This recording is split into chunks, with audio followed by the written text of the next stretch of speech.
வணக்கம், வாழ்க வளமுடன். நான் உங்கள் ஜோதிடர் மாணிக்கவாசகம் பேசுறேன். இன்னைக்கு பேசக்கூடிய தலைப்பு என்னன்னு பார்த்தோம்னா, சூரிய மகாதசா 6 வருட காலங்கள் நடக்கும்போது எந்த புத்தியில நம்ம ரொம்ப கேர்ஃபுல்லா இருக்கணும் அப்படிங்கிறத பத்தி தான் பேச போறோம்.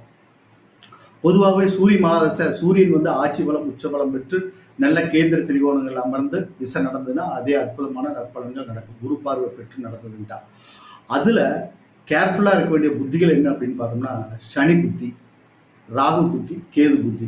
சூரிய மகாதசையில சனி புத்தி, ராகு புத்தி, கேது புத்தி ரொம்ப கேர்ஃபுல்லா இருக்கணும். அது எந்த ஸ்தானத்துல இருந்தாலும் கூட அந்த சூரிய தசை நடக்கும்போது கெடுபலன்களை கொடுக்க வல்லதாக இருக்கு. அதுக்குண்டான அந்த புத்திநாதனுக்கு உண்டான வழிபாடுகள் வச்சுக்கிட்டோம்னா அந்த கெடுபலன்கள்ல இருந்து நம்ம கஷ்டங்கள் அதிகமா வராம ஒரு நல்ல ஒரு முன்னேற்ற பாதைக்குள்ள போறதுக்கு நிறைய வாய்ப்புகள் அதிகம். ஓகேங்களா? வணக்கம், வாழ்க வளமுடன்.